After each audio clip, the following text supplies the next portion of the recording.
નમસ્કાર દર્શક મિત્રો, હું છું ચૌહાણ હિરલ. તમે જોઈ રહ્યા છો લોકસામના ન્યૂઝ. તો જોઈએ આજના સમાચાર. અગત્યના અમારા રિપોર્ટર ગૌતમ બારિયા સાથે. જમ્મુ કાશ્મીરમાં થયેલા આંતરિક હુમલાનો કરણીય સેનાએ કર્યો વિરોધ. શહેરના કાળિયાબીડ ભગવતી સર્કલ ખાતે રસ્તા ઉપર પાકિસ્તાનના ફ્લેગ લગાવવામાં આવ્યા. પાકિસ્તાનના ફ્લેગ ઉપર લોકોએ ચાલીને પાકિસ્તાન મુર્દાબાદના લગાવ્યા નારા.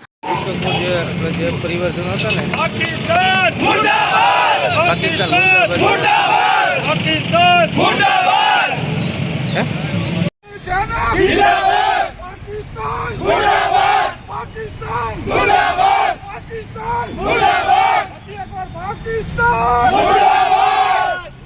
ધારાસભ્ય જીતુ વાઘાણીએ પણ પાકિસ્તાનના ફ્લેગ ઉપર ચલાવી કાર. લોકો પાકિસ્તાનના ફ્લેગને લાત મારી કરી રહ્યા છે વિરોધ. મધુબાલા કાળિયાબીડ કોalitionના પ્રમુખ અમારા વિસ્તારના જે પિતા પુત્રના કાશ્મીરમાં જે આતંકવાદીના એટેકથી મૃત્યુ થયા એની શ્રદ્ધાંજલિ રૂપે અમે પાકિસ્તાનના રાષ્ટ્રધ્વજને રોડ ઉપર લગાડીને રોજ માણસો જેથી 10 વાર નીકળીને થૂંકતા જાય એવો કરણી સેના દ્વારા કાર્યક્રમનું આયોજન કરેલું છે.